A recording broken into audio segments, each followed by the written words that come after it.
છેલ્લા કેટલા સમયથી ગુજરાતના રાજકારણનું કેન્દ્ર બનેલા મહેસાણાના રાજકારણમાં ફરી એકવાર ગરમાવો આવ્યો છે। શંકરસિંહ વાઘેલાએ નારાયણ પટેલ સાથે મુલાકાત કરતા મહેસાણાના ઊંઝાનું રાજકારણ ગરમાયું છે। શંકરસિંહ વાઘેલાએ નારાયણ પટેલના ઘરે ભોજન લીધું। બંનેની મુલાકાતથી સોશિયલ મીડિયામાં વિવિધ ચર્ચાઓ શરૂ થઈ રહી છે અને અનેક તર્ક વિતર્ક પણ સર્જાયા છે। નોંધનીય છે કે આશા પટેલ ભાજપમાં જોડાતા નારાયણ પટેલ નારાજ છે અને તેમજ આશા પટેલ અને નારાયણ પટેલ વચ્ચે ચાલી રહેલા વિવાદના કારણે છેલ્લા સમયથી ઊંઝાનું રાજકારણ ગરમાયું છે।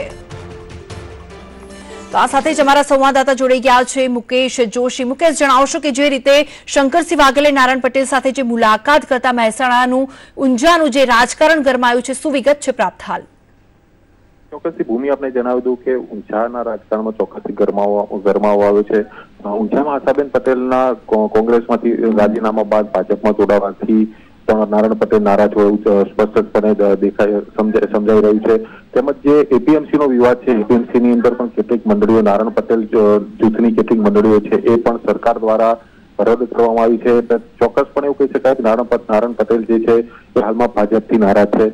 ત્યારે આજના દિવસે નારાયણ પટેલના ઘેર શંકરસિંહ વાઘેલા ની સૂચક હાજરી તેમજ એમના ઘેર લંચ લેવું એટલે ચોક્કસ પણ એવું કહી શકાય કે એનસીપીમાં આવનારા સમયમાં નારાયણ પટેલ જોડાઈ શકે છે એવું હાલ સોશિયલ મીડિયામાં ચર્ચાઈ રહ્યું છે। જી ભૂમિ। બિલકુલ મુકેશ, આભાર આપનો માહિતી આપવા માટે।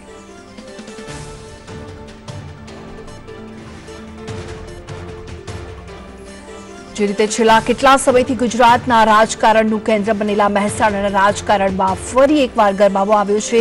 શંકરસિંહ વાઘેલા નારાયણ પટેલ સાથે મુલાકાત કરતા મહેસાણાના ઊંઝાનું રાજકારણ ગરમાયું છે।